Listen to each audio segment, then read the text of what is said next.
வாழ்க வையகம், வாழ்க வையகம், வாழ்க வளமுடன். குரு வாழ்க, குருவே துணை. மனவளக்கலை உறவுகளுக்கு கோபாலின் வணக்கங்களும் வாழ்த்துக்களும். அருட்தந்தை வேதாத்ரி மகரிஷியின் மனவளக்கலையை பற்றி தினமும் சிந்தித்து கொண்டிருக்கின்றோம். சுவாமிஜி அவர்கள் எழுதிய வாழ்க்கை மலர்கள் என்ற நூலில் இருந்து பிப்ரவரி மாதம் 28 எல்லாம் நன்மையே என்ற தலைப்பில் சிந்திக்கவிருக்கிறோம். துன்பத்தை மாத்திரம் நினைத்து கொண்டிருந்தால் அது தொல்லையாகவே இருந்திருக்கும். அது மாத்திரமன்று, ஒவ்வொரு நிகழ்ச்சியும் நடக்கிற போது காலத்தாலும் இடத்தாலும் எல்லாம் வல்ல இறைநிலையானது ஒவ்வொரு மனிதனுக்கும் கொடுக்கக்கூடிய அறிவுரை, அனுபவ உரை, அனுபவ ஞானம் அப்படித்தான் எடுத்துக்கொள்ள வேண்டும்.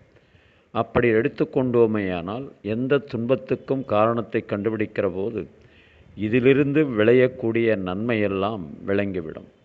உண்மையில் எல்லாம் நன்மையாகத்தான் ஏற்படும். அப்படி பார்க்கின்ற போது துன்பம் வருகிறது என்று கவலைப்படுகிறோமே, துன்பம் வரக்கூடாது என்று எண்ணுவதால் தான் அந்த கவலை. துன்பம் என்றால் மனதுக்கு ஒவ்வாதது அல்லது உடலில் நோய், இது இரண்டும் என்று வைத்து கொள்ளுங்கள். இது எங்கே போகும்? மனிதனிடம் தானே வர வேண்டும். இடம் கொடுக்கக்கூடிய மனிதனிடம் தானே வரும்.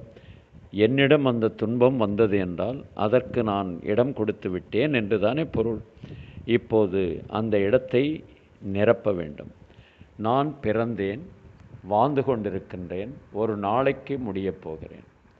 இதற்கு மத்தியில் எவ்வளவுதான் இருந்த போதிலும் கூட சீரணிக்கக்கூடிய அளவிற்கு மேல் சாப்பிட போவதில்லை.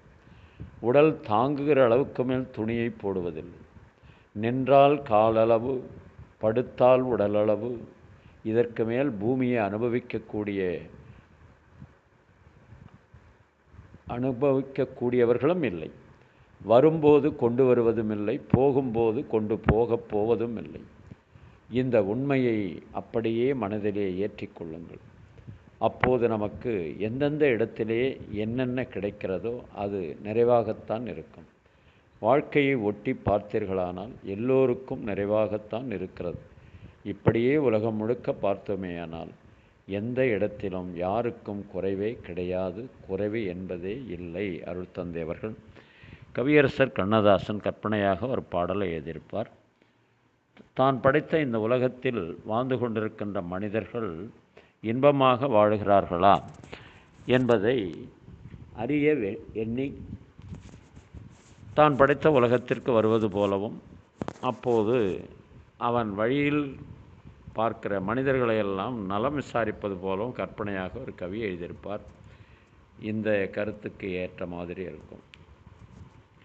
கடவுள் ஒரு நாள் உலகை காண தனியே வந்தாராம், கண்ணில் கண்ட மனிதரை எல்லாம் நலமாய் என்றாராம்.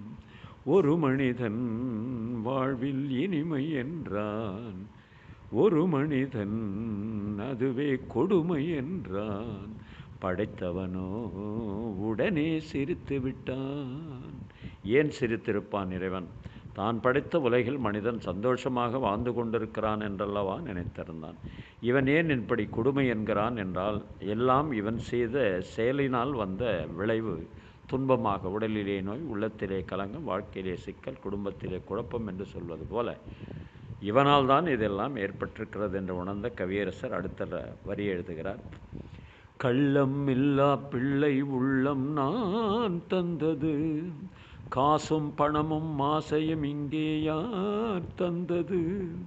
கள்ளம் இல்லா பிள்ளை உள்ளம் நான் தந்தது, காசும் பணமும் ஆசையும் இங்கே யார் தந்தது. எல்லை இல்லா நீரும் நிலமும் நான் தந்தது, எல்லை இல்லா நீரும் நிலமும் நான் தந்தது. எந்தன் சொந்தம் என்ற எண்ணம் ஏன் வந்தது? கடவுளுக்கே இது புரியவில்லை, மனிதனின் கொள்கை தெரியவில்லை.